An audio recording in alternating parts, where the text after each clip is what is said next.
Went pretty good, bro. Went pretty good. That's a lot of my new work that's up right now, and my new worker is just pricey as hell because my shit is dope. But there was one guy who said he's really interested in buying one of my paintings. Uh, he's like, I'll pay you in cash. I won't even write a check. Obviously, he didn't have that amount of money on him, so he said give him a couple days and he'll contact the guy who owns the gallery. You know, so if I don't hear nothing in a day or two, I'm not worried about it though, because people say that shit all the time. Oh, I love your art. I'm gonna buy it, and they never do.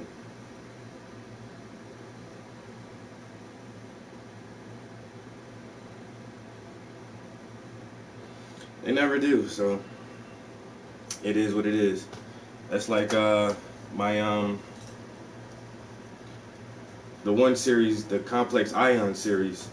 Somebody said they were gonna buy that from me, and I actually dropped the price on it for them. Dropped the price by $600 for the entire set, for the three-piece set. And so I took $600 off the final price, and they was like, yeah, I'm gonna get that, I'm gonna get that. That was like months ago.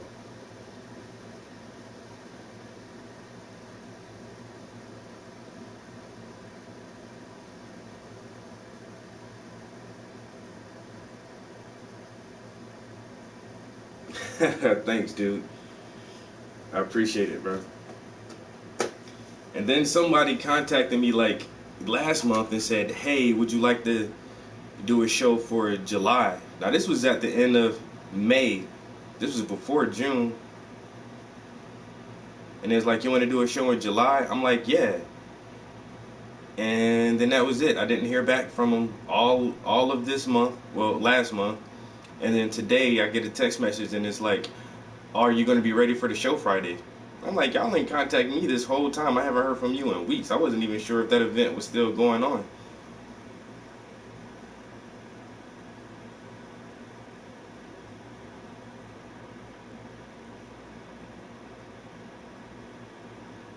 But I don't know. Now I got to see if I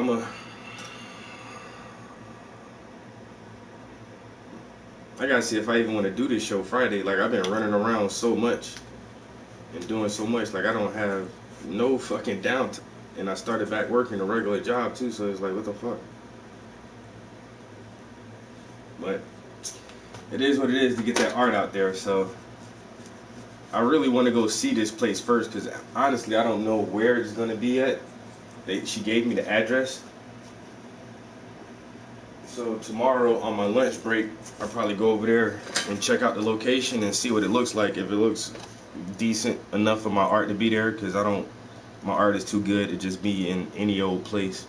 So if it looks good enough, where I feel comfortable to show my art there, I'm pretty sure I'll try to put a show together for Friday. If I can, bro. I'm getting stretched thin now.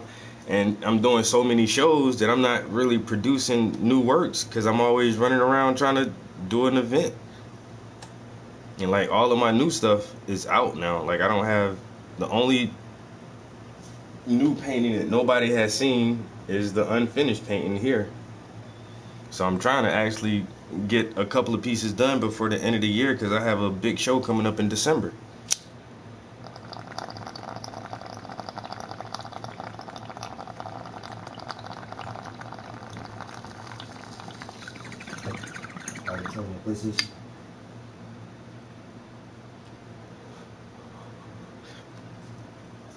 You ain't check your phone? I texted you like 5 minutes ago. My phone was dead as charged.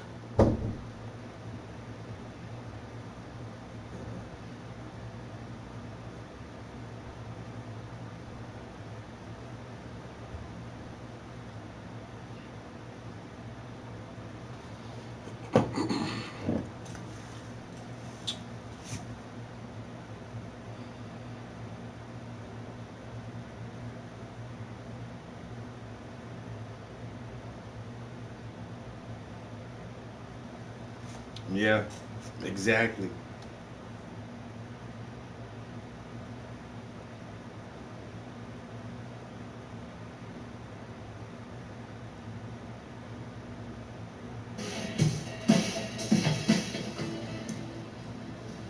And the last show that I had Friday, a few people was like, "Oh, I saw that painting at the gallery. I saw that painting at the other gallery." I'm like, "Yeah, I know, because I've been busy."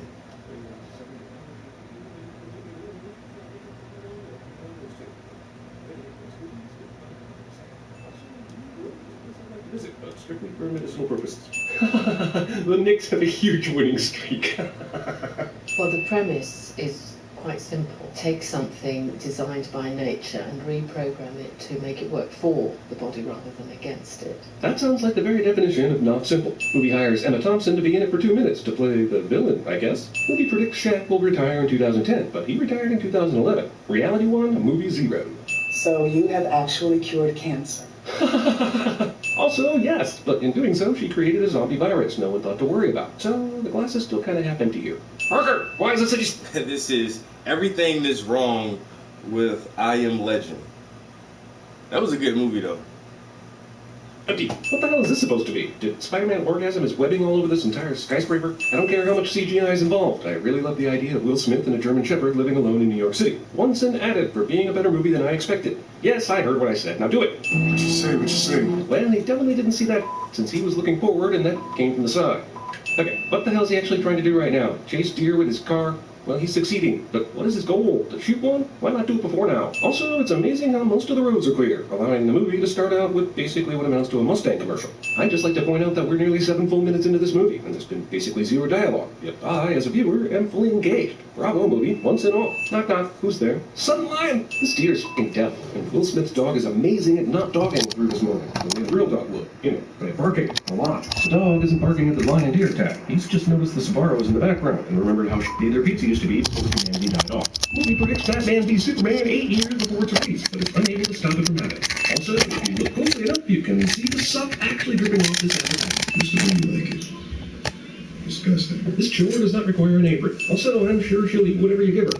Find it so disgusting, give the dog something different. It's a fucking dog, dude. They're not picky. Expositional copy of Time magazine that is sloppily duct taped to the fridge is expositional. For this seemed to be possible, someone in the past had to have recorded this news broadcast for some reason, which makes no goddamn sense. I think the population might get wiped out. Better start recording the news before that happens, so I can watch it for clues later after it happens, and I'm somehow the only guy alive, which I knew would happen. Deal? The fuck?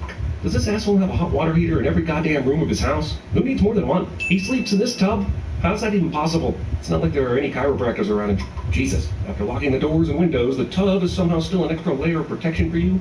You're fully clothed and This was not an accident you fell asleep in here. Flashback 1, tease the backstory. He's announcing, make no mistake, my fellow Americans. Neville turns on the radio with just a... Damn, that shit got me wanting to watch I Am Legend now. Alright, enough of that. What you guys want to listen to, man?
Estimates are that there are roughly 5,000 species of mammals alive today, plus more than 10,000 species of reptiles, not including birds, of which there are another 10,000 species or so.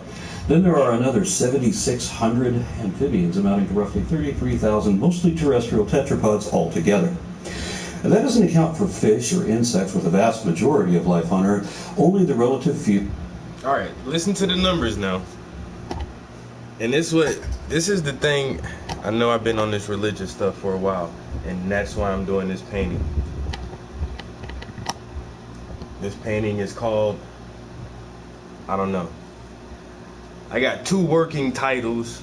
If it becomes a series, I'm going to have to use one of the titles as the title of the series, and then have each individual piece have its own title.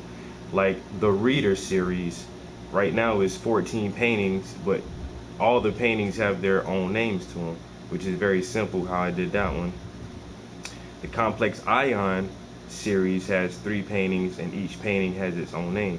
So right now I have an idea for 2 names that could either be the title of the series or the title of just this first piece.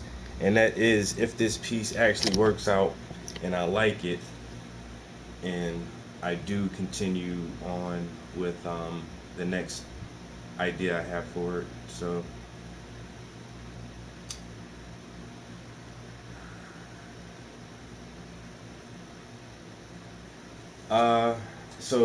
the very simple one, and it's just a normal saying all the time, and we've talked about this several times over the past couple weeks, is something from nothing.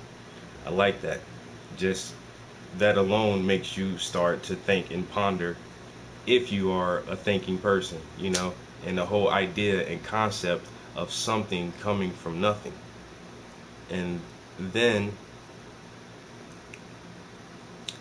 I have the idea of self-reflection, because wherever something came from, we are literally a part of that something.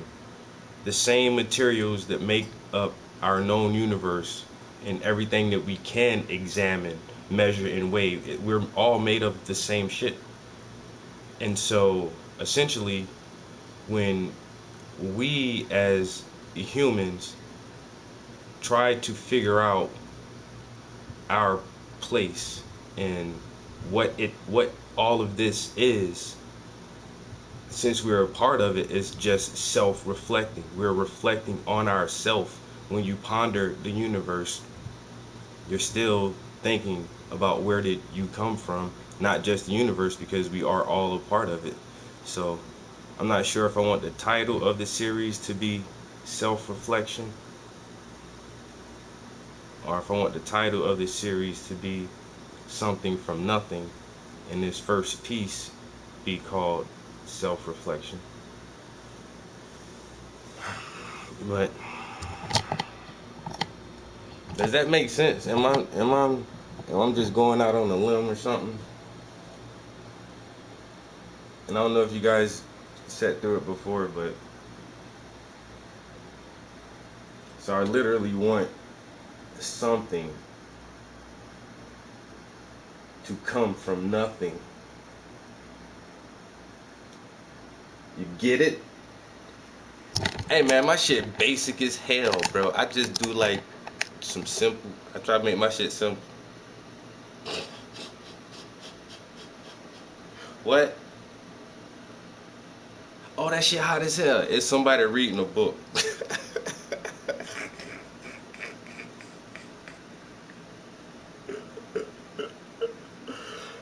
Oh my damn.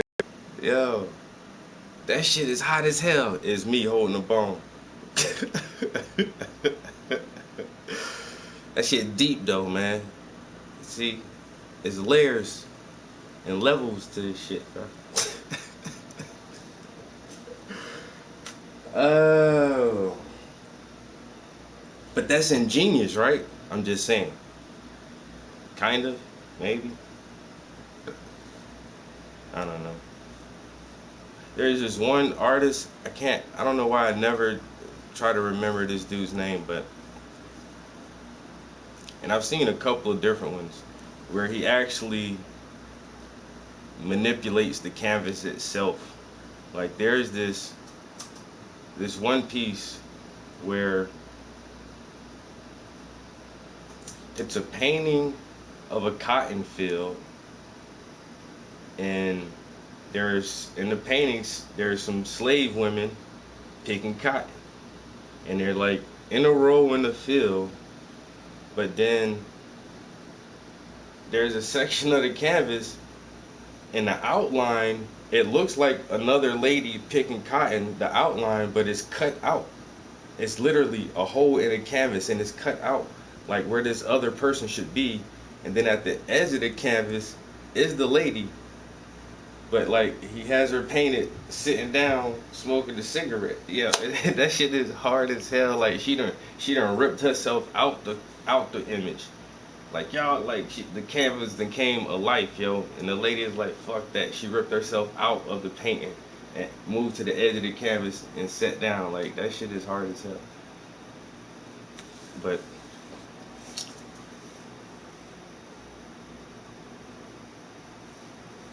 yeah, once you get into that, that's like it's a short but complex conversation, yo. Like unless you want to get into all the scientific terminology, you know, for string theory and virtual particles, negative pressure and negative energy and all that shit, but still.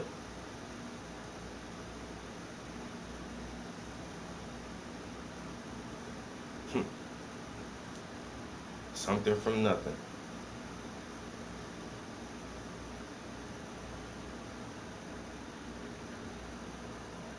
So what I'm gonna do is I think I'm gonna try to run through and get like an underpainting on the portrait part. After I do that, I'm gonna definitely finish that painting. I've been working on that for a while, but it's almost done, and I honestly don't like having a next project to go to. So I don't want to get done with that one and then have to start another project.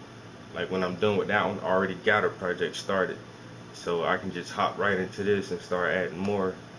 But while I'm working on this, I need this, like I said, depending on how I'm feeling about this concept, I might run with it for another 2 canvases.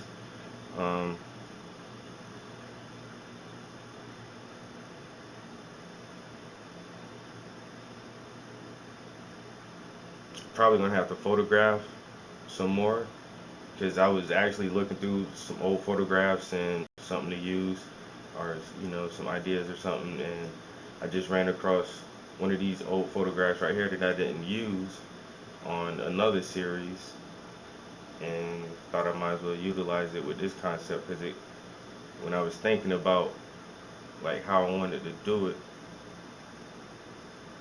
it was already kind of looking like this anyway.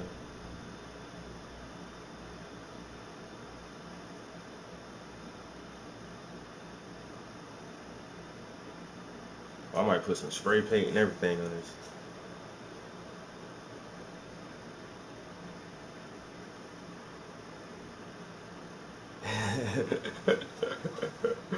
What up, what up, what up? Granny with the whistle. So that's still my favorite piece. Granny just chilling, yo. She got the gun in the Bible. And she's smoking a cigarette. Like I wish you would. Run up in my church with that. I want you to run up in my church. I'm trying to do a Dylan Roof. I'm gonna put a cap in you. Granny is not playing.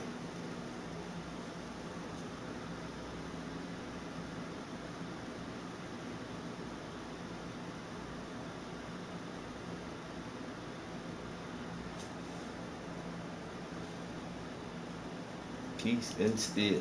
Yeah, alright. All right, let's listen to the numbers real quick, because he going in like 30 seconds. You say about 4 or 5 numbers. Estimates are that there are roughly 5,000 species of mammals alive today, plus more than 10,000 species of reptiles, not including birds, of which there are another 10,000 species or so. Then there are another 7,600 amphibians, amounting to roughly 33,000, mostly terrestrial tetrapods altogether. That doesn't account for fish or insects, with the vast majority of life on Earth, only the relative few that the biblical authors would recognize as having the breath of life. You see, back then, people didn't know that air was particulate matter. They thought air was a tangible spiritual life force, and that the act of breathing caused one to be infused with the spirit, which brings one to life, because they figured out that a lot of animals will die if they can't breathe. So the fable says that all the animals that had the breath of life would come to Noah to be saved from the flood. Thus, the first thought you might have is that Noah loaded 66,000 individual animals onto a box that couldn't possibly hold them all. Of course, the people who wrote this story weren't thinking globally. They had no idea that Australia or the Americas even existed, so they didn't know about penguins, polar bears, bison, wallabies, or three-toed sloths, which would never have been able to make the trip to Mesopotamia. Many islands have species that exist only there and nowhere else. How would they distribute them back again? How would they get the dragons to Komodo, tortoises to Galapagos, the tuatara back to New Zealand? At the time that this was supposed to have happened, there were still woolly mammoths on an island north of eastern Russia. The people who made up the story didn't know about any of them. They were only aware of a relatively few animals that lived in their immediate area, which their royalty might have kept in a menagerie. The story also says that Noah was supposed to load at least 7 pairs of each of the clean animals, meaning the livestock that they kept to eat. These would be herd animals that chew the cud and have a divided hoof, such as cattle, deer, goats, and sheep. But they also loaded domestic fowl like chickens, geese, ducks, and whatever other birds these people thought were good to eat. They brought at least 7 pairs of each of those, on top of 2 of every other kind of bird. So how many are we up to now? Who knows? Obviously didn't know, so how could we? How are they supposed to house walruses and sea turtles that can't be left in the ocean for a year, can't spend a year on a boat either? And what were all these things supposed to eat? As we mentioned in the last video, without refrigeration or any means of preservation, it would not have been possible to store enough food just for the livestock, not for a whole year. And there wasn't much thought given to the wild animals either. How do you feed them? What are koalas and anteaters and bats and earthworms supposed to eat? What about the termites? They're the only ones with abundant food, but they're not allowed to eat it. Well, parasites had plenty of food too, didn't they? Do you think these animals accidentally carried on only 1 male and 1 female of each species of fleas, ticks, lice, mites, mosquitoes, and intestinal worms? You think maybe God could have not given them a ticket to board? How can you have just 1 male and 1 female termite? Or just 2 of every species of ant or bee? That just doesn't work. That's why Answers in Genesis ignores the insects, saying that they didn't have to be saved on the ark because they didn't have lungs. But they still breathe, and they'll drown, and we still have them. So if this fable was true, then how did they make it? And what about the predators? A single lion eats 10 pounds of meat a day. So for every individual carnivore of that size, you'd need to load another large 3,600-pound bovine just to last 1 year. Once you've got a few lions and hyenas, wolves and bears and other such things on board, there go all your clean animals. They'll have to share 1 cow every day with another waiting in line to be killed tomorrow. Even with just a few large predators, it would still take a herd of hundreds of cattle to last 1 year. And even if you could keep all the predators fed for the duration of the deluge, they'd eat up all the prey in the first month back on shore. There's just no way any of this works. If you see this as a provincial legend about a localized flood, then the proportions are not so absurd. But creationists tend to demand a worldwide flood with every species from every continent till the story no longer floats. Young Earth creationists go even further and throw dinosaurs in there too, along with every other terrestrial animal in the fossil record. They don't know what that means. It's not just that a couple of sauropods would have been too big for the ark all by themselves. It's that there are hundreds of species of dinosaurs and thousands more species of mammal-like reptiles, giant anapsids, terror birds, and several enormous ancient mammals which these religious extremists don't know anything at all about. Since young Earth creationists reject the entirety of geologic history, they're determined to make believe that everything was magically created all at once and that dinosaurs lived alongside people, at least in the Bible times. They're also determined to distort the Bible into mentioning dinosaurs. For example, the book of Job mentions Leviathan, Behemoth, and the unicorn. Yeah, I know. The traditional joke is that the unicorn didn't make it on the ark, and that's why we don't have any today. But back in the Bronze Age, people had a very different idea of what a unicorn was. The Latin name of this animal is Diceros bicornis, and this one is called Rhinoceros unicornis. This is a unicorn. And bearing this in mind, read Job 39 again in the King James Bible. It makes a lot more sense when you see it as this instead of this. Likewise, the next chapter describes Behemoth as an elephant whose tail bends or sways like a Middle Eastern cedar. It does not describe the size of the tail, nor in any way imply that it should look like a North American cedar, nor could... Yo, what the fuck was that? Oh, shit, son.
I don't know what the fuck that was.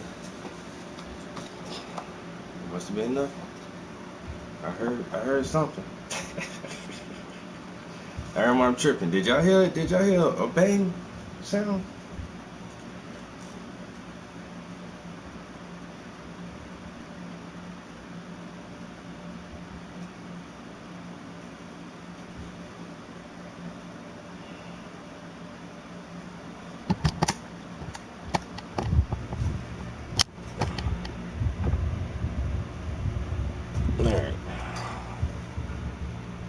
The authors have even together, and his nose pierces snares.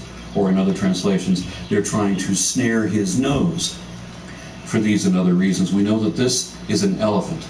These traits are unique to elephants, and this is not the way anyone would describe a sauropod. But young Earth creationists insist on lying about that, so they can try to make this into a dinosaur. If you read the next chapter, Job's description of Leviathan is obviously based on a Nile crocodile, albeit with some magical embellishments. Every other reference to a dragon is either talking about a snake or a multi-headed monster. There are no dinosaurs in the Bible. The only dinosaurs that ever lived alongside men are birds, and creationists refuse to admit the fact that birds are dinosaurs. But let's imagine for a moment that every species that ever lived was alive at the same time. There are so many genera evident in the fossil record that what we have left today represent only about 1% of everything that has ever lived. Thus, an already exaggerated tall tale goes from overloaded to overbloated and collapses under the weight of its own impossibility. Noah would need a fleet of arks that size, a whole navy. Not everything had to be on the ark, because a lot of these were seagoing creatures, but then what happened to all the ammonites and trilobites, pliosaurs, plesiosaurs, ichthyosaurs, mosasaurs, placodonts, crinoids, eurypterids, and other things that are now entirely extinct?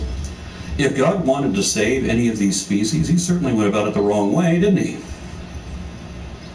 When Essos and Genesis built their fake ark in Kentucky, they quickly realized that they couldn't even house a decent zoo in that boat-shaped building, not without extensive and expensive provisions, more than any crew of 8 could have possibly managed or stored, even with modern appliances. And without air conditioning and much more ventilation than their fable allowed, everyone would have died of methane poisoning within the first couple of days. So, instead of including a zoo with real animals, which would have been a much better attraction, they opted to create a few dozen stuffed animals instead, which really wasn't worth the ticket price.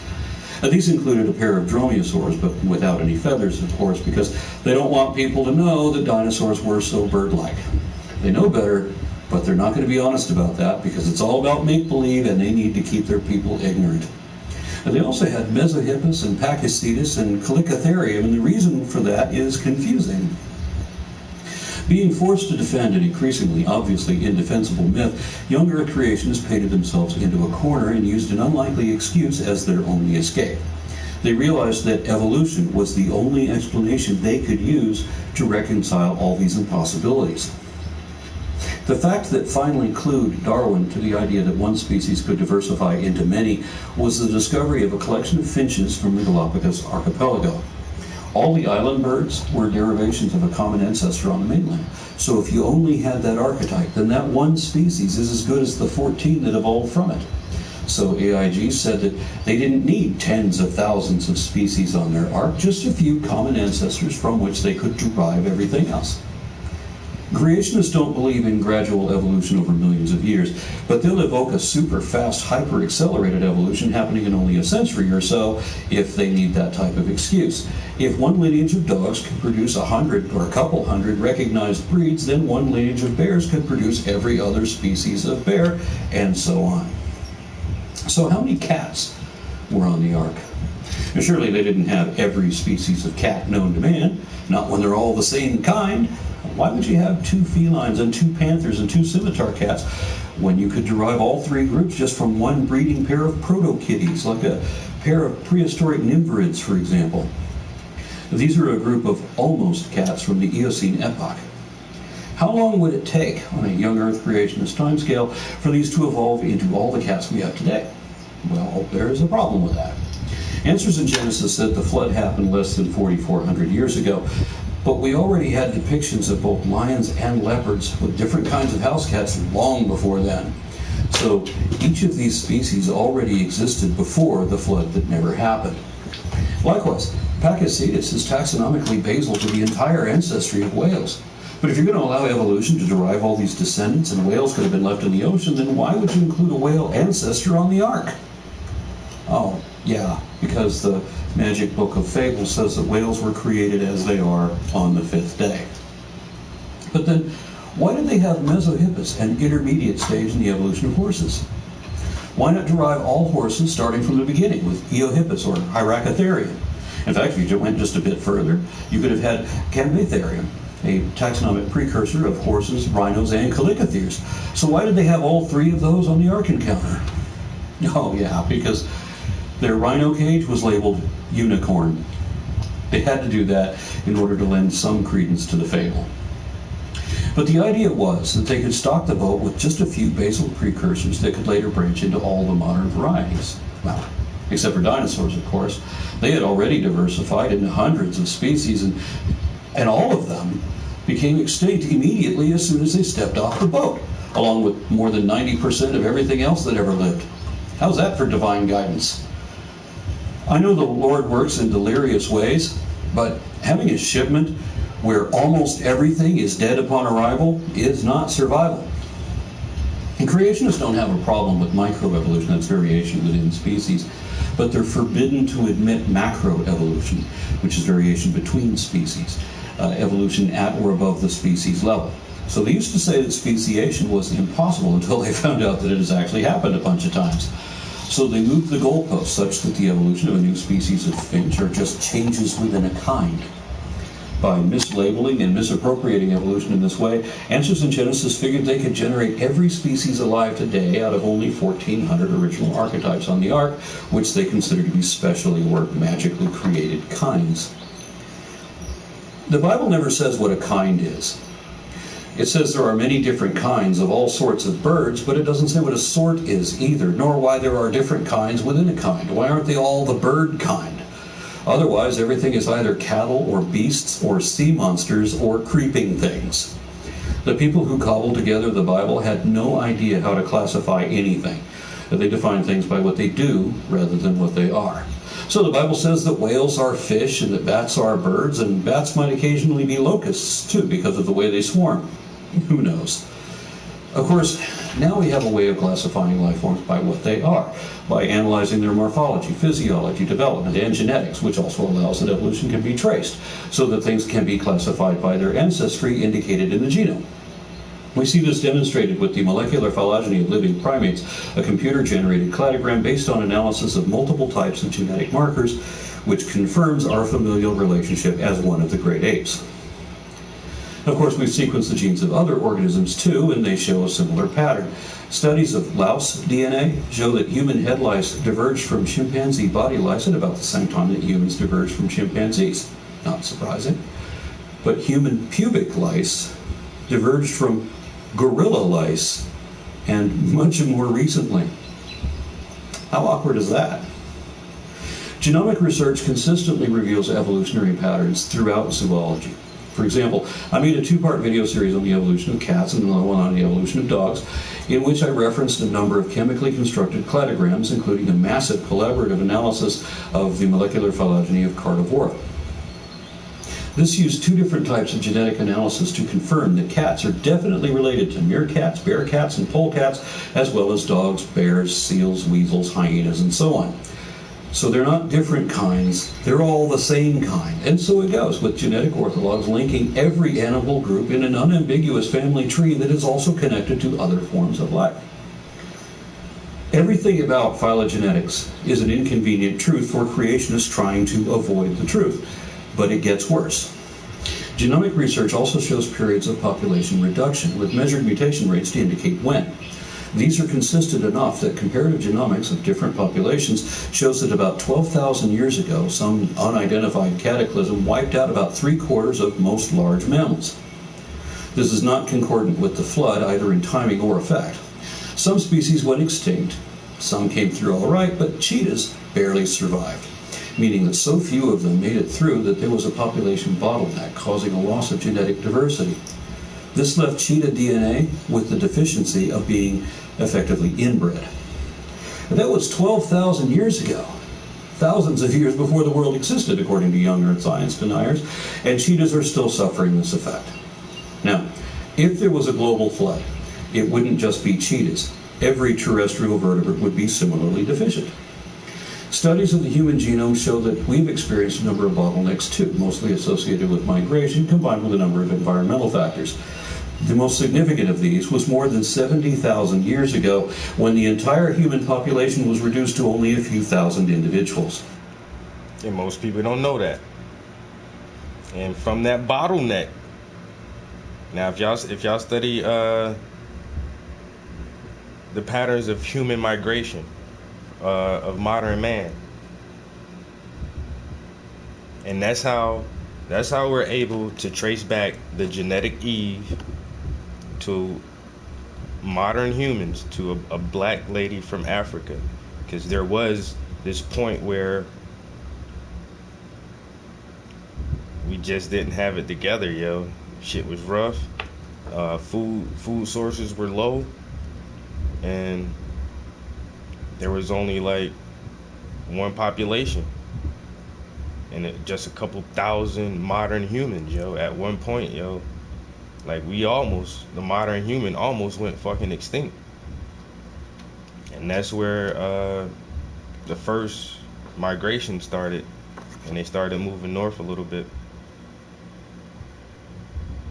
But Yeah, a lot of people don't know, like, but we went through a couple bottleneck moments like that where the gene pool was just shrunk down, and like it's weird. Like that's why Africans are something about. Aren't we the only group that are susceptible to sickle cell?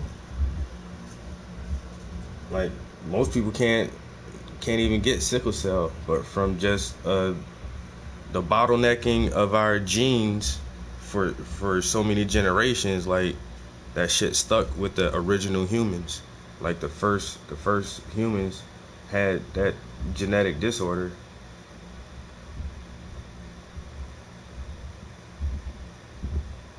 Damn near all of them come from religion. Yeah, I'm happy you brought that up though.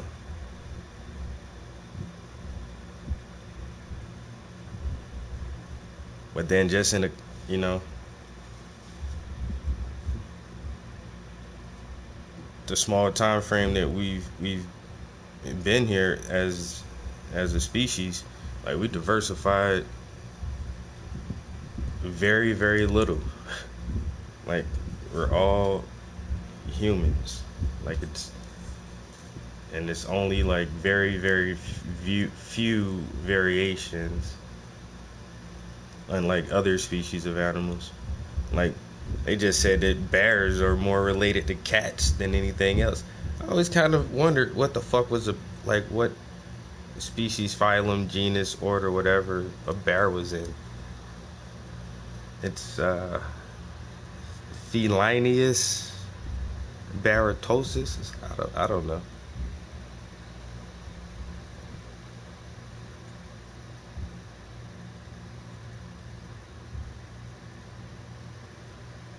Four times?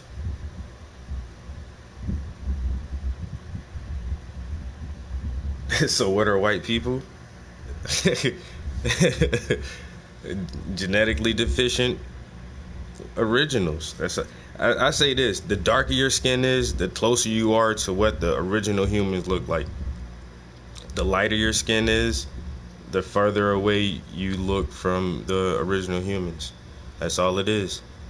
And the migration, some of the mass migrations from the mother continent, and a group got shut off in the ice age, and shit changed after a couple thousand years. You have to adapt to your environment, and that's all it is for the most part. And once again, you get these bottleneck effects where populations are so closed off for so long, certain genetic traits just become persistent throughout that individual group. And not being able to produce melanin is not common.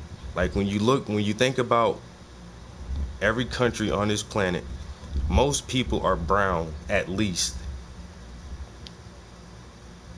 But then there's like the Europeans, they don't really produce that color anymore because it was just environment, and they lost the genetic ability to produce high levels of melanin because they didn't need it. But everybody come from the same exact stock of that small group of humans that actually survived that first near extinction, then the second and the third and the fourth, several times. And that's all it is.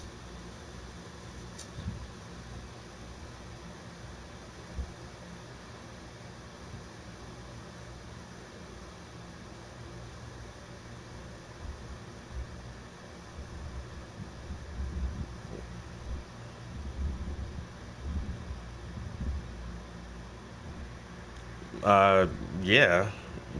You can. I mean, how do you think we get most of our fruits and vegetables, most of our animals? Selective breeding. Yeah, you can selectively breed. If you're 6'2" and your wife, and you marry a lady and she's 5'11", 6 foot even or something, more than likely you're gonna have a tall kid, and then if your kid is tall and then he marries a tall lady, then you're gonna have a whole family full of tall people, or short people, or fat people. Yeah, you can genetically breed people, and now we can do it on a molecular level because they got the CRISPR-Cas9 system, and it's working perfectly. So now they have the technology to literally genetically engineer a human to whatever specifications they want to.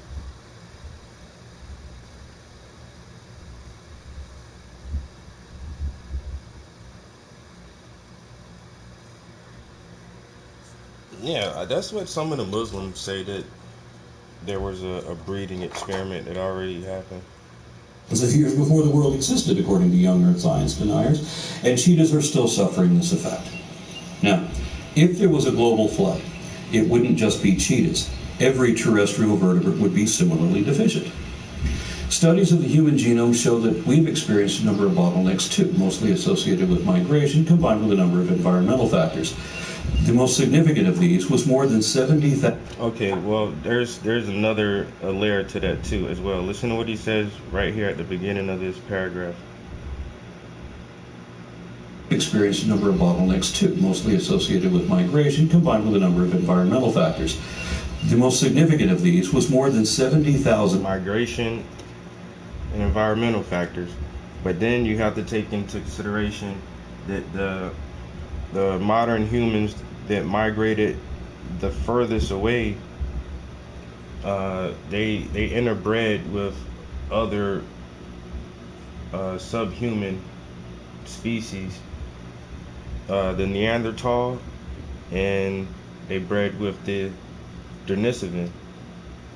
And so when you look at different Asian DNA, Mongolian DNA, and European DNA, you'll still find like residual traces of these other two subhuman groups still within their DNA.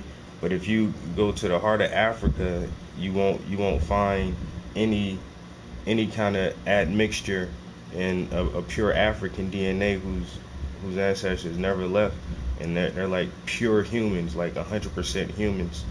But there are populations who still have like residual DNA left over from subhuman species as well too. That's one of the weirdest things too. Like, one way you can tell a black person, like no matter what color their skin is, because Asians, Mexicans, Indians, those guys can get darker than me and have a real high level of melanin, but you know they're not a black person normally because of their hair. And if you see a dark-skinned person with straight stringy hair, you're just going to assume that he's something other than. But it don't matter like what shade or complexion the black person is. If you see our kinky hair, you immediately know like, oh, that's a black person.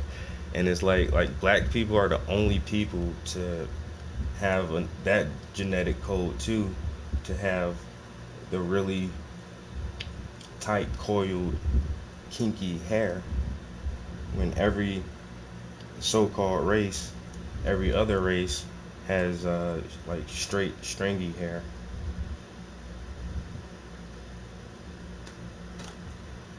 It's just observations, you know what I'm saying? There's nothing racist about it, guys. When the entire human population was reduced to only a few thousand individuals. Imagine how much worse it would be if it were ever down to just 2 individuals. One.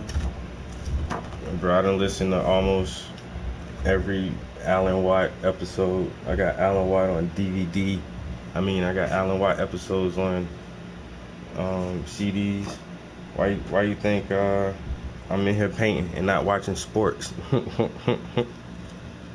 know, I was on Alex Jones for years, David Icke for years, all the conspiracy guys. You know what I'm saying? Yeah, Alan Watt, good though. Old Scottish accent. And there's actually two Alan Watts. One of them is he was a radio host for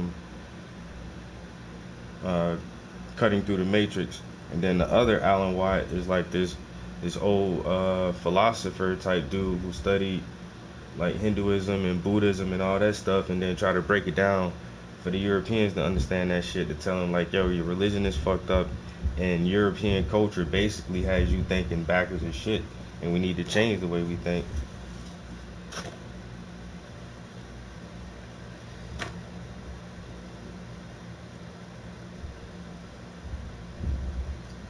Yeah, albinos would be classified as black because their parents are black. Once again, they just have that genetic trait that alters, that turns off their code for producing melanin.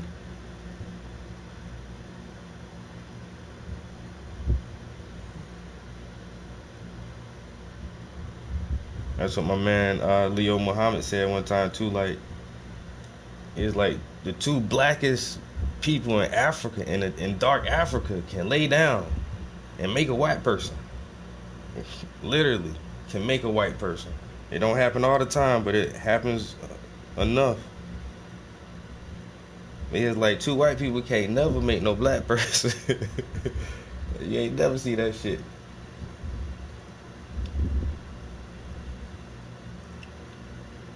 That's how you know that it's a switch in there to turn off that fucking your melanin, and it's not really healthy not to have skin color, especially if you're albino. Like you extra subjective to this ultraviolet radiation.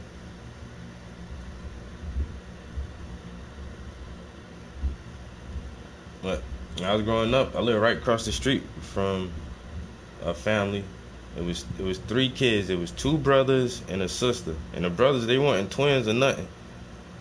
And it was a black family. And both of the brothers was albino, and their little sister was just normal. And their mom and dad was like normal, just normal looking black people.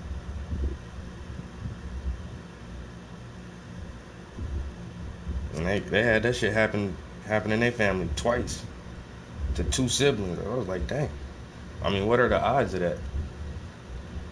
Then when I was in middle school, I went to school with this white girl, and she was albino, and like the only reason you can really tell on them because their eye color is kind of weird, and her hair was like toe white, like her hair had like it was white, like no kind of pigment in it at all. But she was cool as shit though. She was funny as hell.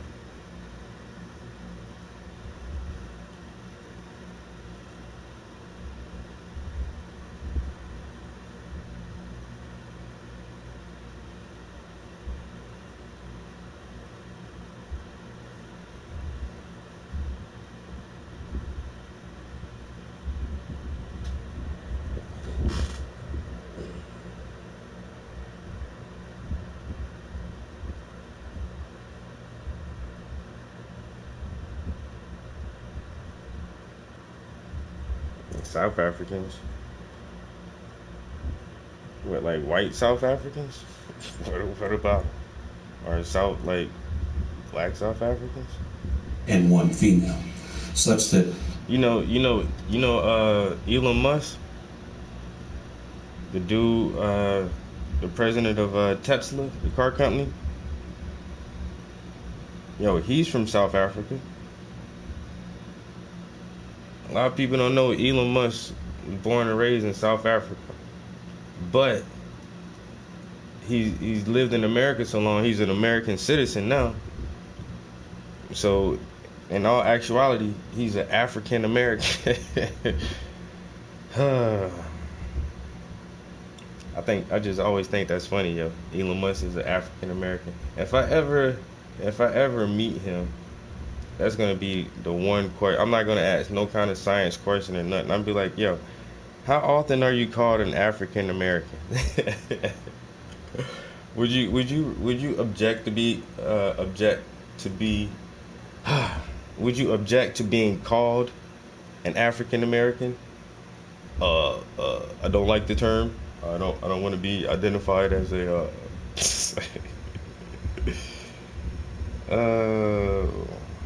so funny.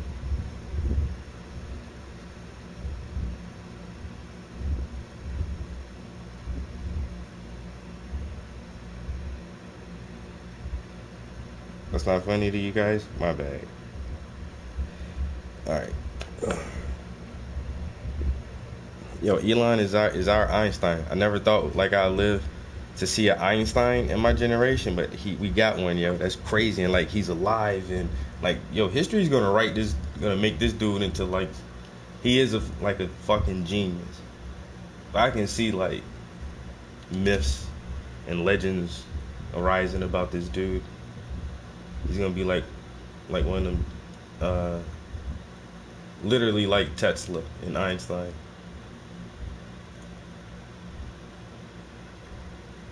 Watch for any new thing that he says, yo. I ain't gonna lie. I be waiting on him to say something else. Tell me something else, yo. You heard. He said next year he's gonna have 1 million autonomous Tesla taxis on the highways. He's like, it's not gonna be everywhere because regulations are tough right now. He's like, guaranteed we're gonna have 1 million autonomous cars on the road driving around picking people up by next year. He's like, give us 5 years, it will be damn near everywhere. And then he said he's gonna upgrade the app for Tesla owners so that they can put their car on a ride sharing app, and if they're home, sleep, or at work and they're not going to leave work for a while, their car can go around and Uber people basically, and you get paid for it, and Tesla company will take a small percentage of the portions and you get paid for that shit instead of just having your car sit around somewhere. And then he says the next line of Teslas that they're putting into production, they're road tested for 1 million miles with minimum maintenance from every component to the batteries to the tires. Is like, yo, with minimum maintenance, these cars are gonna last for at least 1 million miles. Like what car? Anybody got a car with 1 million miles on that shit?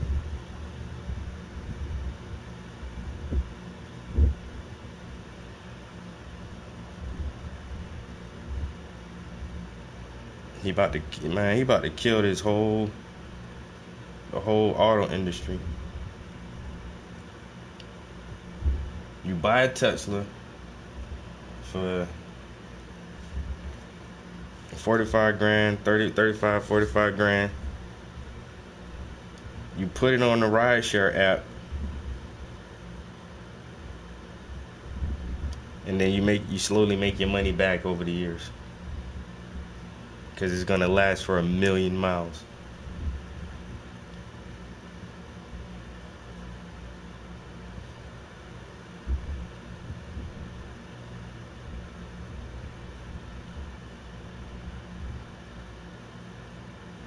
Only an African can come up with some shit like that.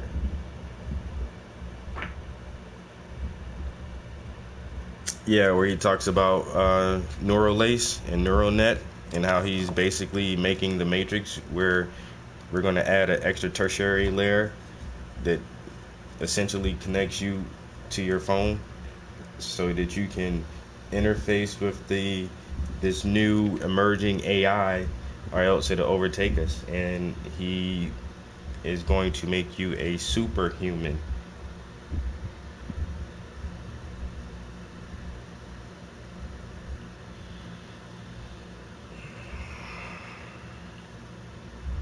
I tried telling people that, and they're like, what? Huh? I'm like, yeah, I think he's gonna do it. And he's talking about Mars like 2045 or something like that. He got the Boring Company, got Tesla, got Neuralace, got SpaceX. He got Aster. What else he got?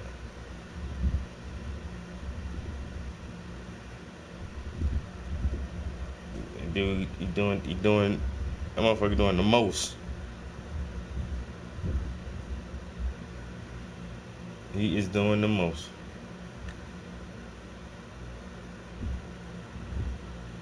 But yeah, on Joe Rogan, he did say, maybe I am. Yeah, I think you're Ellie. Maybe I am. Really, Elam? Did you just really say that? And maybe you are?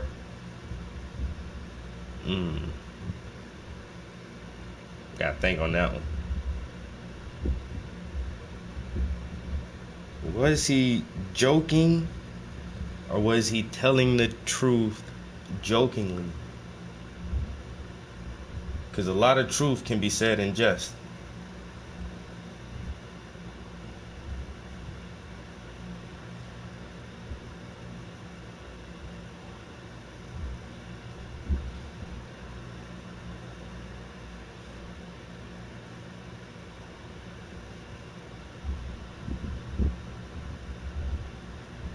Alright, we're almost done with this.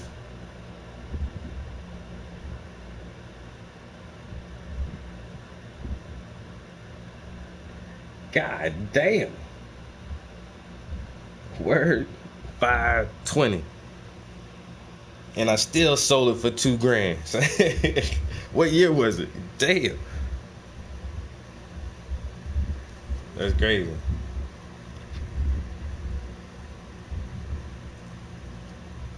I seen some old Tahoes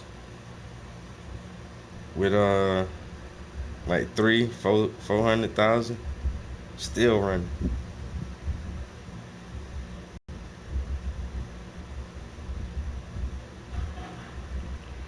Them Tahoes and that one truck they put out of production. The Avalanche. You'll still see Chevy Avalanches riding around. Ain't none of them trucks new. I think they stopped making them shits in like 2009. But they came out in like, I think they only made them for like 8 years. 7 to 8 years. But yeah, I was when I was car shopping looking for a Chevy truck.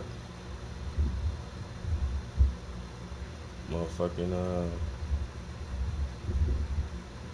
Avalanches got some strong engines in them.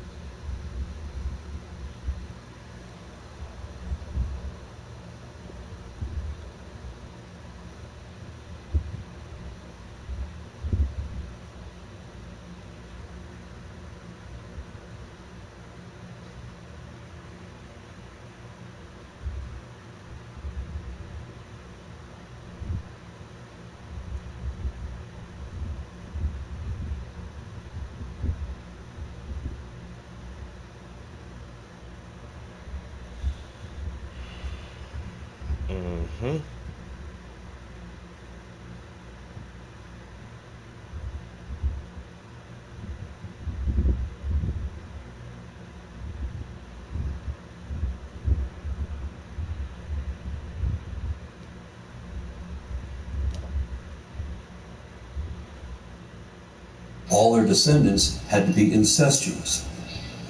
If there had ever been a global flood, then every species would be severely compromised by a lack of genetic diversity.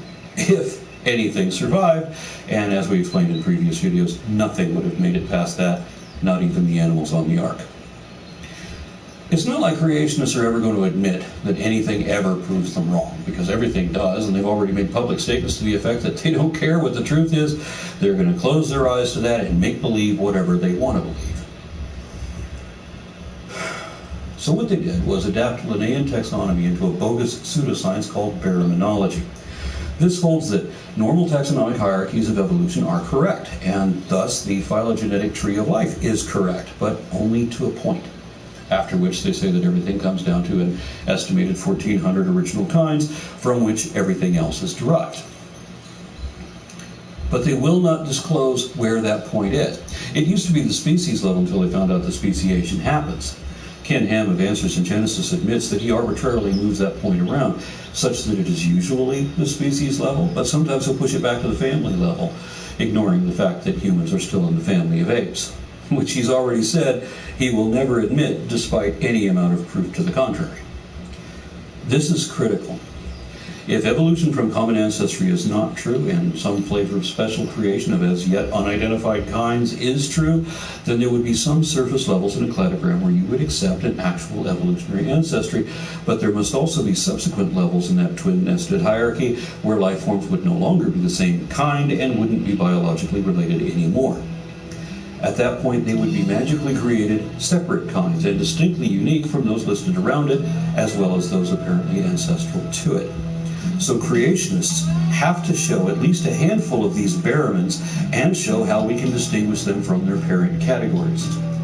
This is the phylogeny challenge, the most damning argument there is against creationism, and no creationist can meet that challenge because they know this mystic boundary they allude to isn't really there. They made it up in an attempt to deny an abundantly evident reality.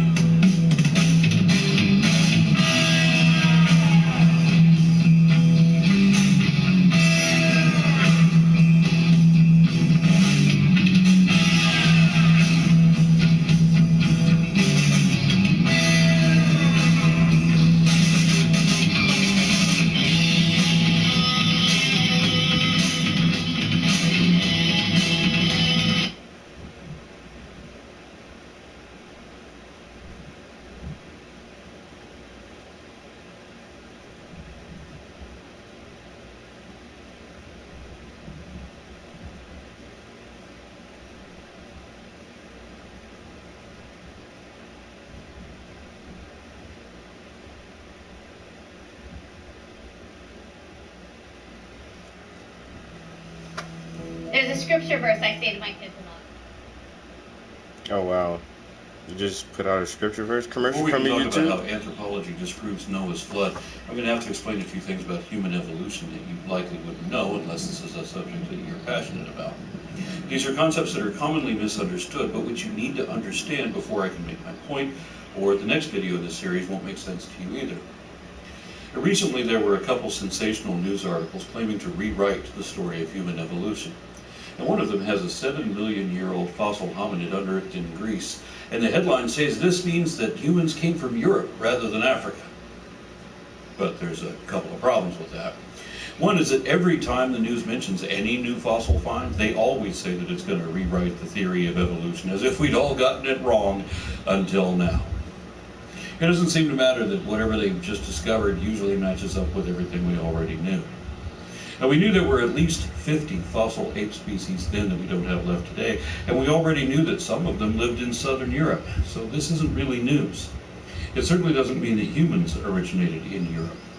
They're not even sure if what they found is even a hominid, and regardless, it's much too old to be directly associated with human ancestry.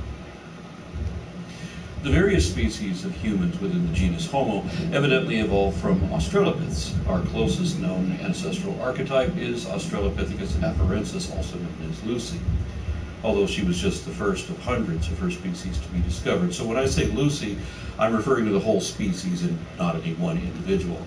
The media did the same thing with Ardipithecus.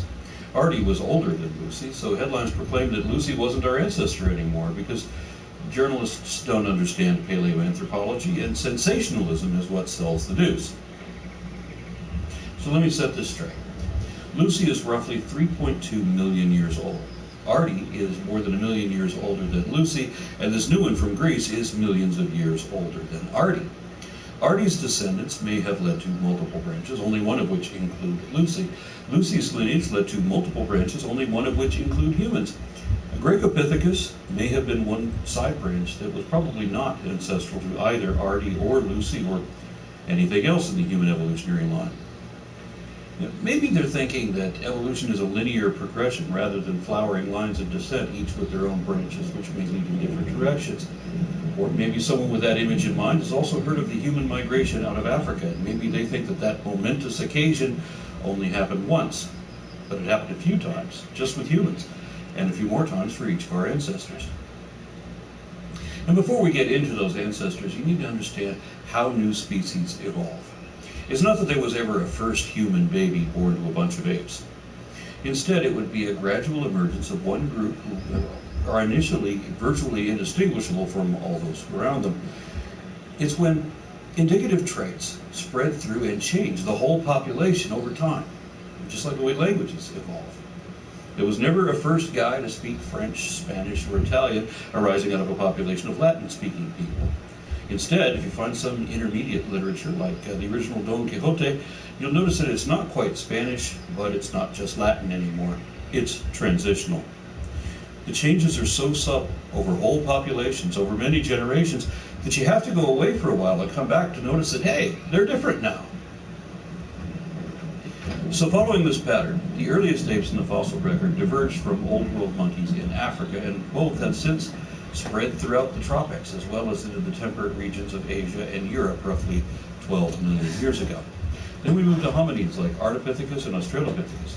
If Gracopithecus is in that group, it would be the first basal hominid found outside Africa. And then we get to the genus Homo, which is more than just sapiens. There were a handful of different species or subspecies, and they too spread out of Africa, again, in multiple ways. Homo erectus, for example, spread all over Asia and Europe as well as Africa, where they evidently first appeared. And although they're considered to be a single species, Homo erectus is much more diverse than modern humans. I mean, think about the way that evolution works. It is never one thing turning into another completely different thing, like the creationists always pretend that it is. If it was that, how would you even know if anything was related? Instead, evolution is a matter of incremental, superficial changes being slowly compiled atop successive tiers of fundamental similarities. The changes in the core structure or reproductive process is very rare, so closely related organisms will usually differ only in surface features. And the more distantly related two organisms are, the deeper you'll have to look to find those similarities. And that's why the skeleton of any colubrid snake will be virtually indistinguishable from that of any other colubrid, no matter how different they actually are in life. Somebody want me to do a show Friday. Likewise, the skulls of different ethnicities within modern humans are indistinguishable to the untrained eye and give no hint to some of the physical or cultural differences they may have expressed. So if we found Homo erectus skulls in Europe, Africa, and Indonesia, we could assume that even if the skulls were identical, they were at least as different from each other as people are today. Especially because those tribes were completely separated culturally and genetically, not just by impassable barriers of geography, but also over a vast expanse of time. Because remember that the entirety of recorded human history spans only a few thousand years, but the fossil record of Homo erectus spans a couple million years. Separated tribes will build up a lot of unique distinctions over such a long period. And I'm not just talking about color either, but I do need to explain that if a colony lives in the tropics for several generations where the sun is directly overhead, the babies are going to be born darker and darker over time. If they move to temperate zones for several generations where the sun is at a lower and less intense angle, they'll be born lighter. It's a balance of receiving enough vitamin D through the sunlight without receiving too much ultraviolet radiation. That's all that is. So the differences between modern humans is literally only skin deep. But Homo erectus was so different from us and from each other that comparing their skulls was like comparing the skulls of different breeds of dogs. The line between species and subspecies is difficult to draw when you only have fossil evidence. If we didn't have any living dogs, paleontologists would doubtless have classified all these as different species. So it's funny that creationists will accept that all those skulls are different breeds of the same kind, but they insist that these skulls are from completely different kinds unrelated to each other. They just don't want to admit the obvious. Well, we found hundreds of Neanderthals and other distinguishable human groups who were all noticeably similar to each other, but Homo erectus varied remarkably, both in their assorted sizes and the range of sizes of their brains. And if they were that different on the inside, then how would Java man compare to Dimonacid, for example, on the outside? How did their behaviors or habits differ from each other? There's no way to know without a time machine. Isn't that a shame? And you may have seen another sensational news story talking about 315,000-year-old anatomically modern Homo sapien fossils recently discovered in Morocco. Why is this significant? Well, it's 100,000 years older than we thought that they would be, but also understand that modern man, Neanderthals, and Denisovans are all descended from an earlier species, Homo heidelbergensis, which also originated in Africa, itself a descendant of Homo erectus. Then they spread across Africa, and some of them made it out into the Middle East, where Neanderthals and Denisovans were born, so to speak. They're the only two human groups that apparently originated outside of Africa. Then they diverged and went their separate ways. Sometime after that, we emerged from heidelbergensis tribes that were still in Africa. We share a common ancestor. Sapiens, Neanderthals, and Denisovans are like brothers of the same father.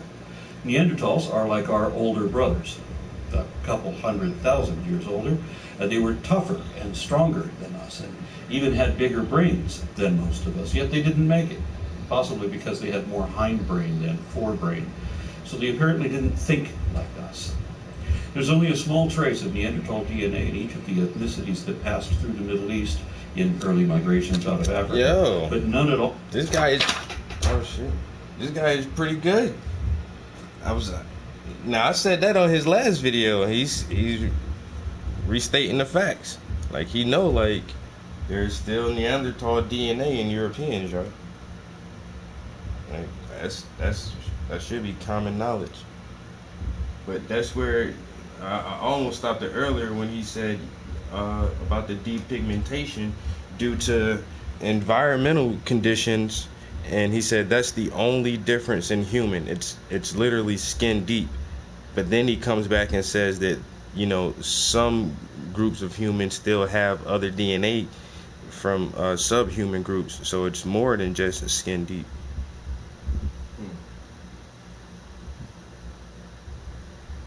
And that's just the Europeans. No, there's most Asian groups is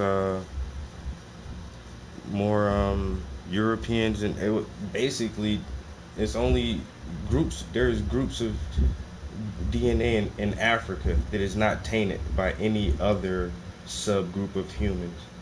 Outside of the purest Africans, every other racial group has some type of residual mixing in their DNA from the Denisovans or either Neanderthal DNA or a mixture of both of them. And that's real hardcore genetic science that you can only find are pure human in Africa. In groups that never left Africa. The ethnicities, most of us, yet they didn't make it, possibly because they had more hindbrain than forebrain. So they apparently didn't think like us. There's only a small trace of Neanderthal DNA in each of the ethnicities that passed through the Middle East in early migrations out of Africa, but none at all in groups that never left Africa. And Denisovans, on the other hand, appear to have blended with and dissolved into. That's what I just said. Like, this dude is good. He's stating all the facts. Like, the people who never left Africa, there is no other DNA in them. Makes them, it's just different. There's a difference. Waves. One more time, They apparently everybody. didn't think like us. There's only a small trace of Neanderthal DNA in each of the ethnicities that passed through the Middle East in early migrations out of Africa, but none at all in groups that never left Africa. And Denisovans, on the other hand, appear to have blended with and dissolved into emerging waves of modern humanity. And the DNA of island peoples of Melanesia shows evidence of a fourth genetically distinct subspecies that we haven't found fossils for yet. Understand that if creationists were correct, then none of these fossils should exist. None of these early developing people should exist. The science-denying extreme believers try to dismiss Australopiths as merely apes, but they have no excuse for Homo erectus, because that is the ape man that they say cannot exist, and yet we found hundreds of them, widely dispersed on 3 continents. And this makes Homo erectus the granddaddy of all modern people, except that there is another distinctly different species of human that did not descend from Homo erectus. This is one of those rare occasions where the news story really was sensational even before the headlines spiced it up. These so-called hobbits of Flores Island, Homo floresiensis, were a race of tiny people, only about a meter tall, and their remains at one burial site were dated at 17,000 years old. Although they had tiny brains, they also made stone tools and weapons. While these hobbits were inarguably human in some respects, they retained traits that were only found in earlier African species like Homo rudolfensis and Australopithecus, traits which Homo erectus had lost. So the hobbits were as far removed from us as they can be and still be in the same genus. Whether you count them as human depends on what you think a human is. If it's just Homo sapiens and no other species, then hobbits are not human. I think any species in the genus Homo qualifies. Either way, here is another species whose ancestors came from the Dark Continent, and yet these hobbits are unknown outside Indonesia. So there must have been another migration of basal hominins perhaps 1 million years ago. Several successive waves of humans and humanoids, including some of the very first human species, Homo habilis or something like it, all found their ways out of Africa. And now let's talk about our own species alone. There's a difference between anatomically modern humans.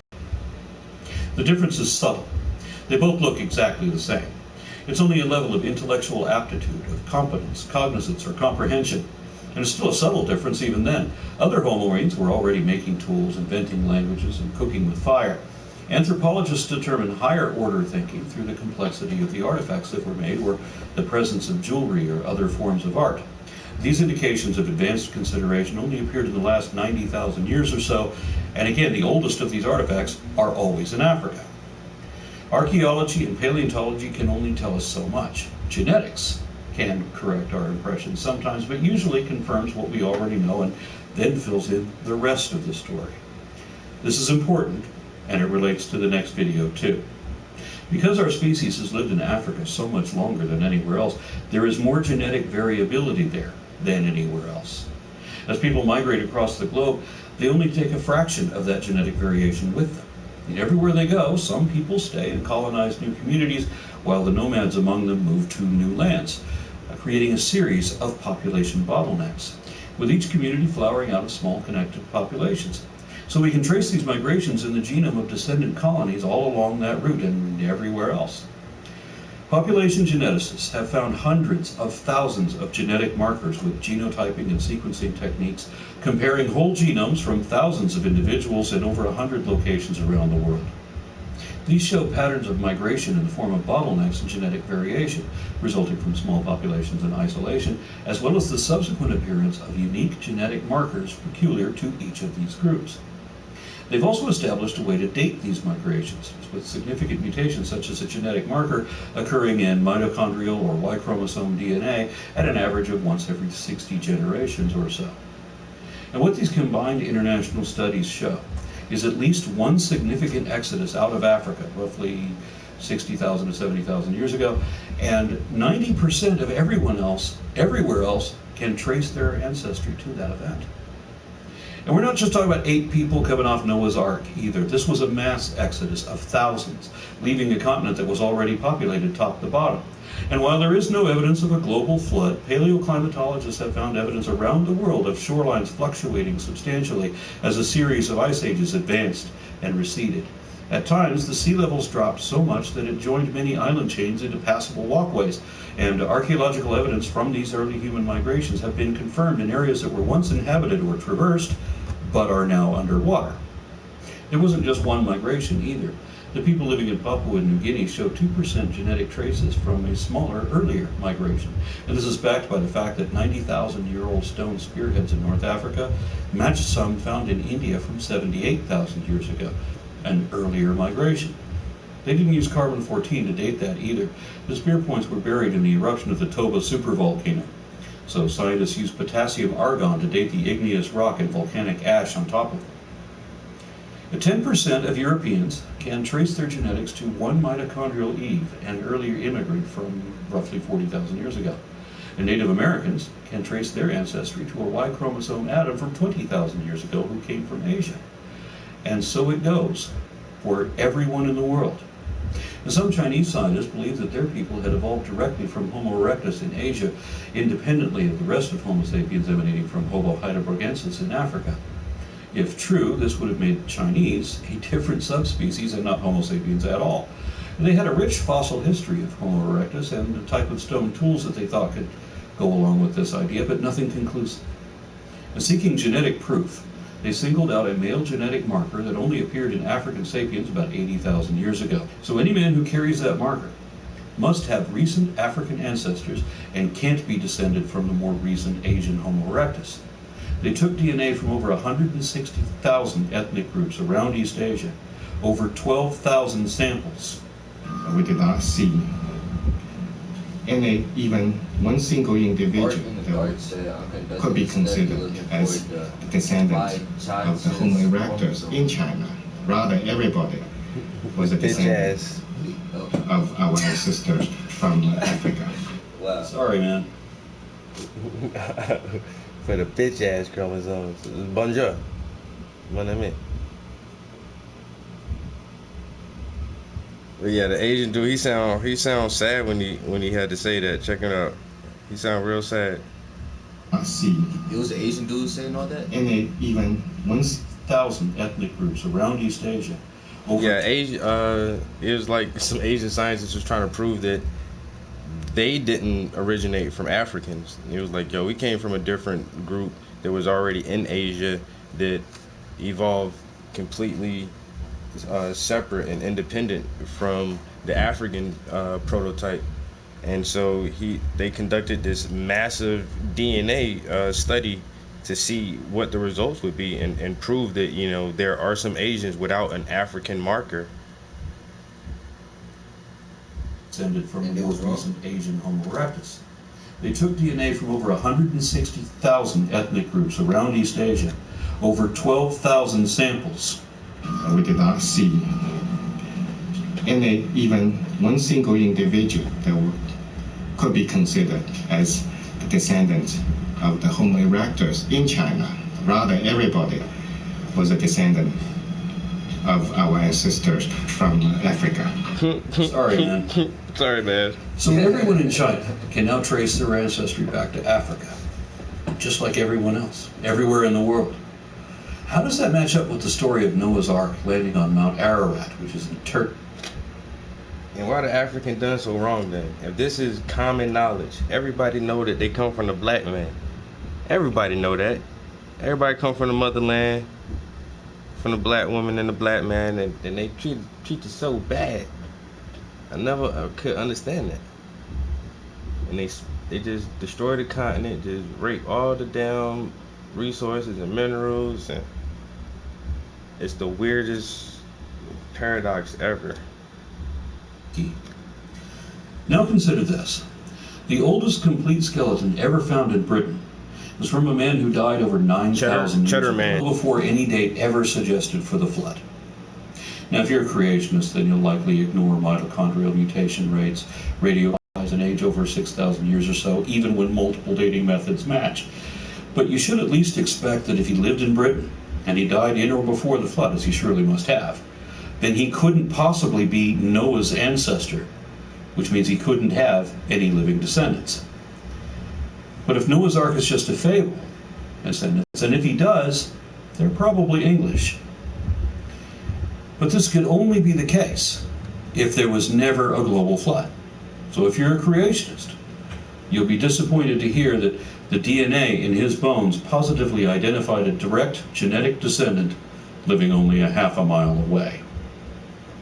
But if you're a creationist, then you'll ignore that too, so I'll give you a better one.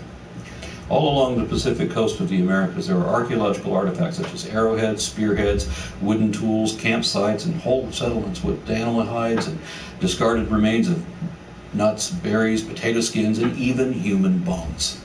With many of these items radiocarbon dated from 13,000 to 14,000 years old. More important than that, scientists identified DNA in one of these ancient human bones found in southern Alaska, and it bore a rare genetic marker that only occurs in 2% of Native Americans today.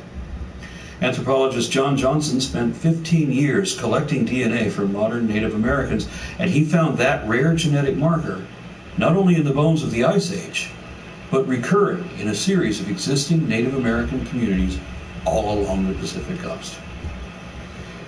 Now, as a creationist, determined to dismiss or reject any and all evidence against your position, you would accept that people migrated along this coast if they were Noah's grandkids.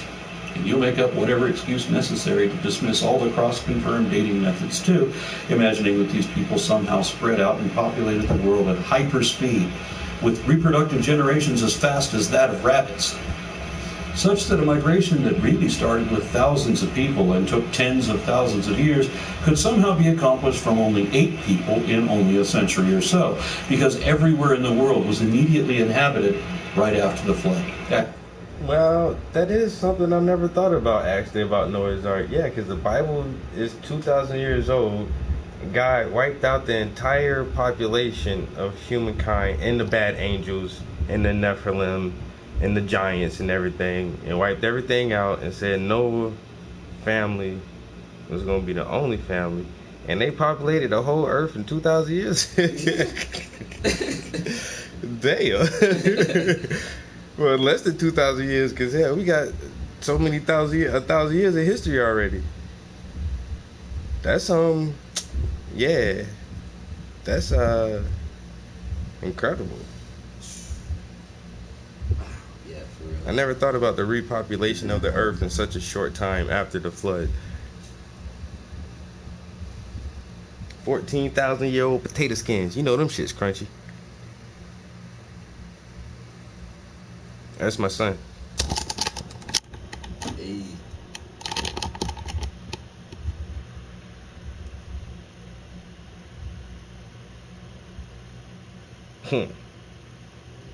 Yeah, that's something. Yeah, this dude and he has like 6 videos on why Noah's flood couldn't be true. First of all, he talk about the problems with having all the animals on the ark. Now this one is how anthropology of humans.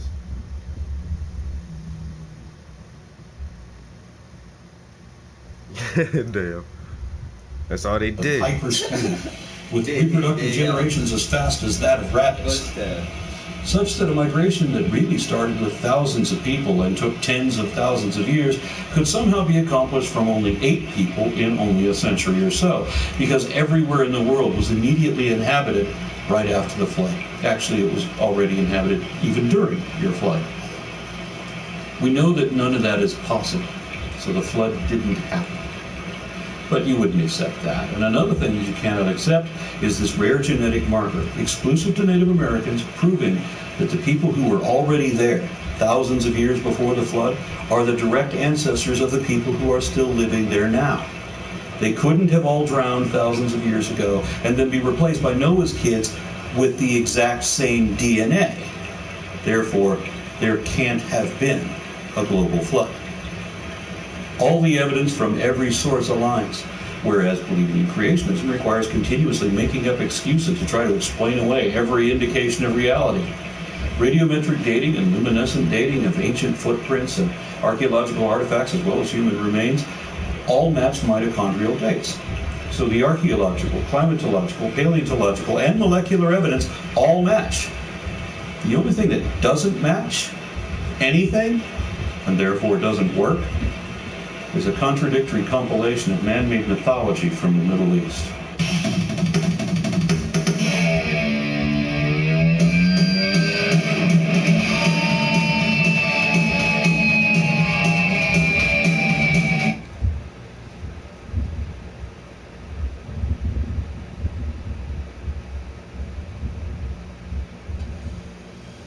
All right, well, I gotta get out of here soon and cook some dinner. I don't know why, but I want to get a honey bun. Honey bun. Yeah, you didn't know I had like a weird honey bun craze. I worked in historical geology here in Texas. Everybody goes there. Both of my instructors identified as Christian, but on the first day of class, they said, if you believe in Noah's flood now, you won't by next week. And they proceeded to show substantial geological evidence inconsistent with and contradicting flood models of religiously motivated pseudoscience. Just to put mine in my ice cream. Likewise, I asked Wildwood Claire to help me with this video. She's a geologist active in the atheist community. She's made several videos showing how geology disproves the Noachian flood fable, and I'll include those links here. But she referred me to another geologist, Tim Helbel, who identifies as Christian. In one of the recommended sources, Helbel wrote that most of the pioneering natural scientists and geologists of the Renaissance and late modern era, a group which included many pious Christians, expected that their field work would provide evidence of the biblical flood, reflecting a catastrophic event in Earth's history of only thousands of years. However, as they discovered the interrelated dynamic processes of the rock cycle and pieced together Earth's history from the vertical sequence of rock layers around the world, they concluded that the Earth must be older than thousands of years. Furthermore, they couldn't identify a single layer of rock or sediment that fit with the global flood occurring early in human history. By the early 20th century, most leading Christians accepted the great age of the planet Earth. For example, notes in the popular Scofield Reference Bible, published in 1909, provided an Old Earth interpretation of Genesis 1. Helbel goes on to explain how creationist pseudoscientists radically rejected modern geology to erroneously attribute every geological formation to a global flood that evidently never happened. But he notes that the overwhelming majority of geologists, including Christian geologists who affirm the authority of the Bible, reject the flood geology narrative. Closest stories is To that, I would add that less than 1% of Earth scientists give any credence to creationism, and that the only people who do cite religious reasons following their childhood indoctrination. You got money, you took my not change. the evidence. Andrew Snelling is a perfect example of that. In 1990, he documented an erosional period of more than 100 million years on a rock formation that he himself determined to be billions of years old. That's the front of the house. Got the front door. You go left. Make a right on the first street.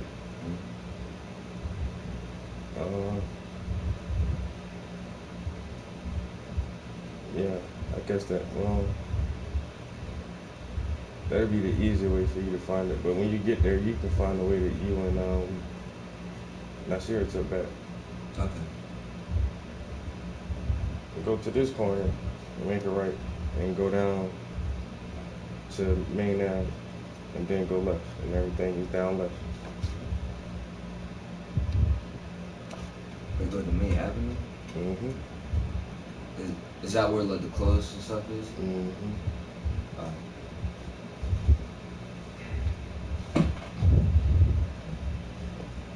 Tell all the evidence and methods leading to this conclusion and submitted these findings to scientific journals where it would be peer-reviewed. But at the same time, he was also writing articles for the Creation Science Foundation, which would become Answers in Genesis. Therein, he pretended to refute his own current observations, minus the evidence and methodology, of course. In those articles, he said that the Earth was only 6,000 years old, simply because he thinks the Bible says so, and he said that nearly everything in geology should somehow be blamed on a global flood. This is because of what he wants to pretend, rather than what he can show to be true. His position is all about make-believe.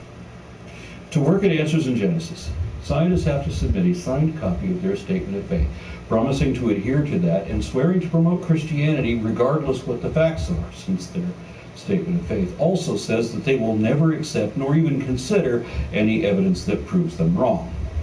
Yes, they really are that openly dishonest. Sincere scientists don't and won't swear to defend any given position no matter what, the way Andrew Snelling did. In fact, science is the antithesis of faith, working exactly opposite of the way religion does. Andrew Snelling cannot defend his position from an evidentiary basis, neither in peer-reviewed publications nor even in a debate format against mainstream geologists. Yet he remains a pitiful example of professional failure that is the very best that creationists can produce in their defense. Seriously, this credulous, disreputable, self-contradicting sellout to imaginary fantasies really is the best they've got. Creationists don't care what the facts are, and only assume their conclusions for religious reasons. They're authoritarian. They don't want to know about the data, they just want to hear proclamations from authority. That means that I would have to cite professional geologists in this rebuttal of the flood fable. It doesn't matter what I say. I do have some direct first-hand experience doing paleontology, both in the lab and in the field, but my eyewitness account isn't good enough for those who only respect the credentials of academic authority. So in this video, I will only recite or relay arguments provided by degreed geologists. Fortunately, I'm not limited to one or two defenders of the faith like creationists are. There were a few geologists who volunteered to assist in this endeavor, such that I will have to divide this video into two sections. And even if I keep everything succinct, they'll probably still be longer than the 10 minutes I originally intended. So this video is how geology disproves Noah's flood, and the next video will be how paleontology disproves Noah's flood. For the rest of this video, my material comes from former Ken Ham reading creationist Hal Hackett.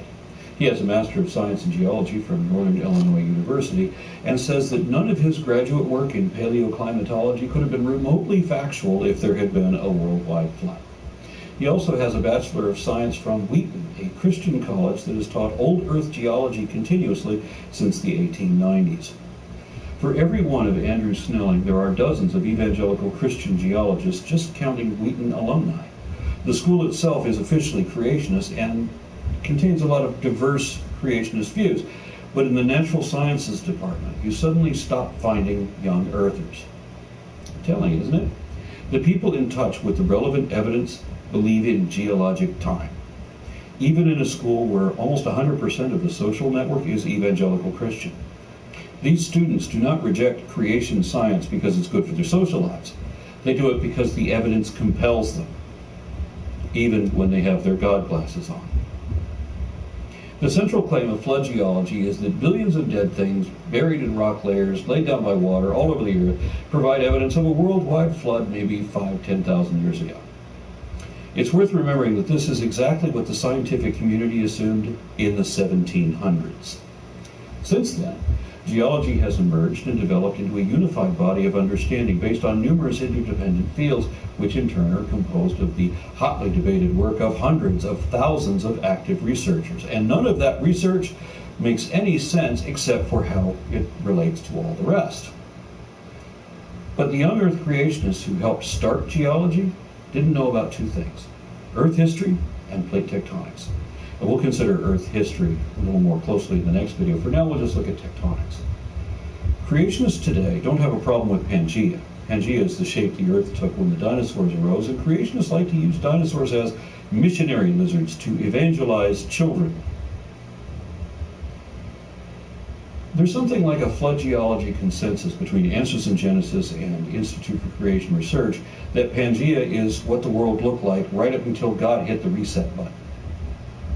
They think that the last 300 million years of continental drift happened all in 1 year, with more destructive force coming from tsunamis than from rainfall, and ocean basins deepening to collect all the water at the end.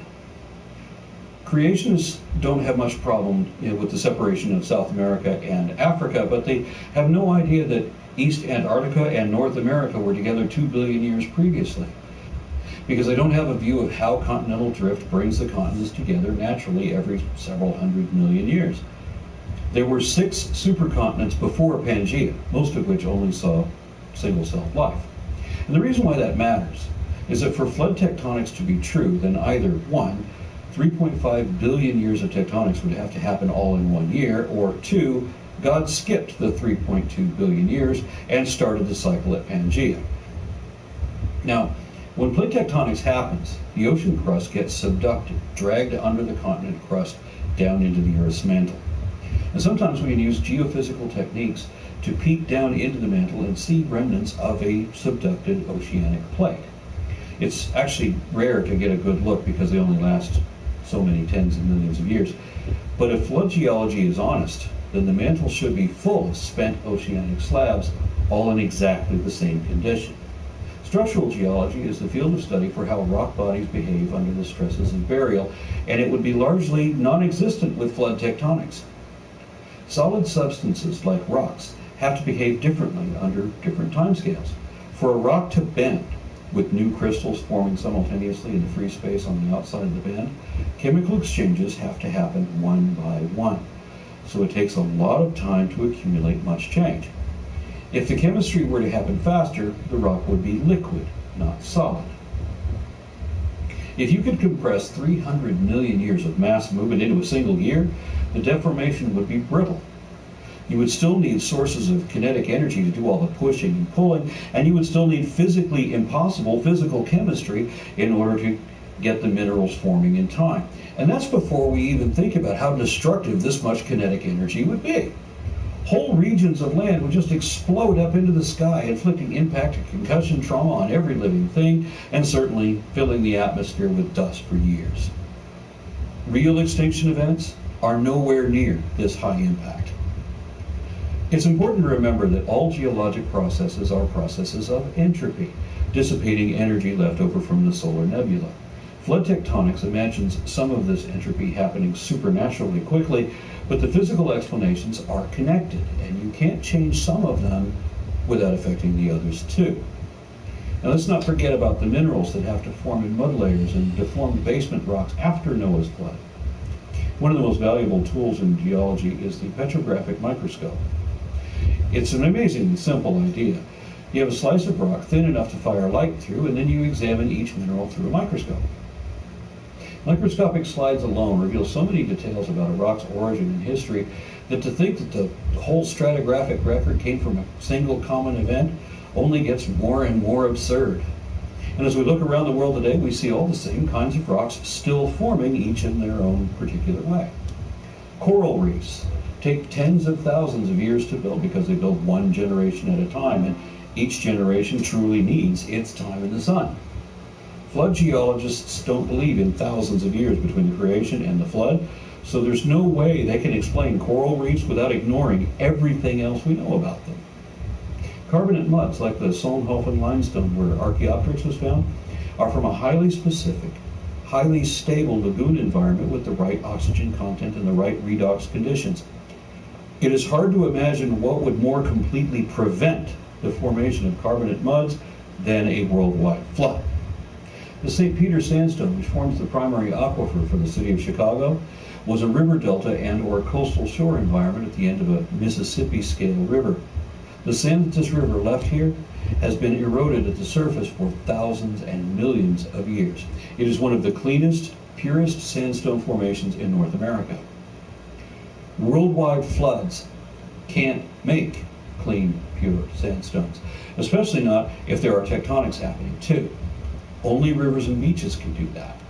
Worldwide floods can't make Grand Canyons either. Again, only rivers can do that. We don't see a Grand Canyon draining every continent. Instead, we have rivers eroding in sync with gradual tectonic changes. And this is not to say that we have no idea what a global flood would look like. We actually do.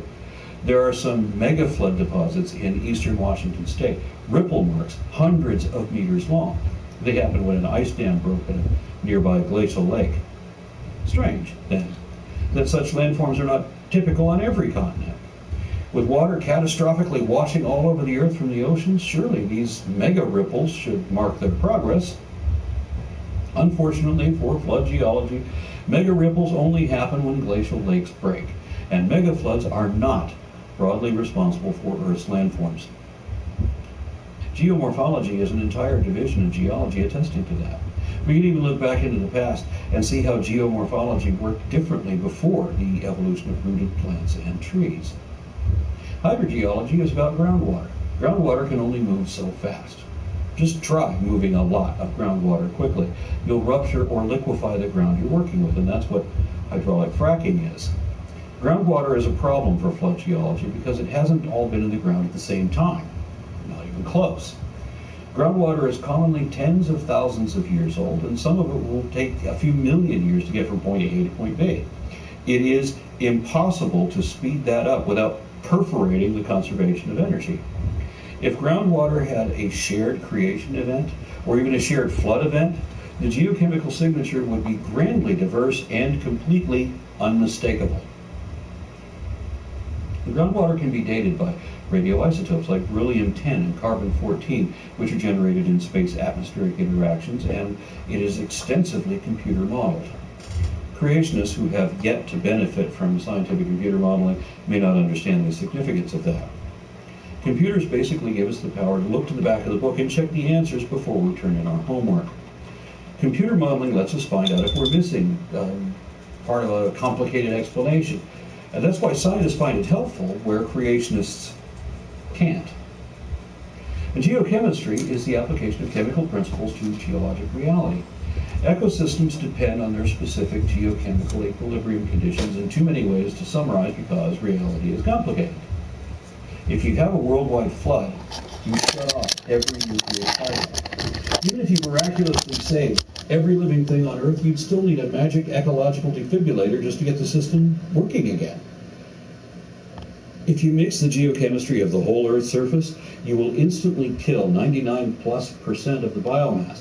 You will have an immediate runaway greenhouse effect from all the methane release, and you will have no way to keep oxygen in the atmosphere.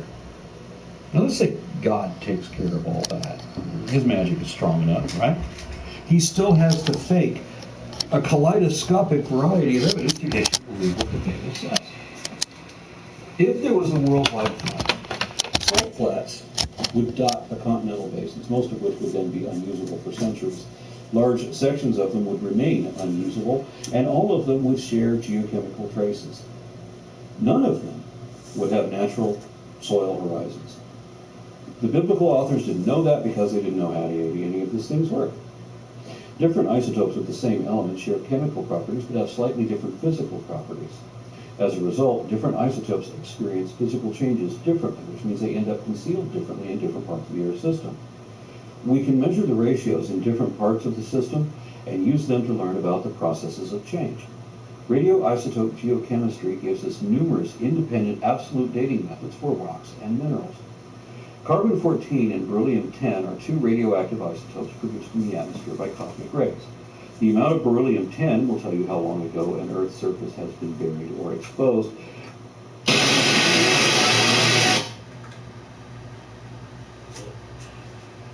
Science.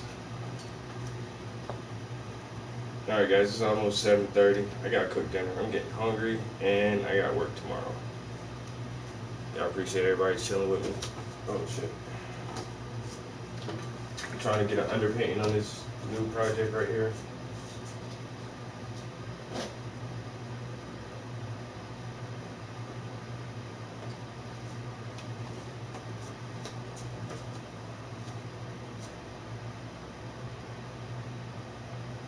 It's gonna be pretty hot though.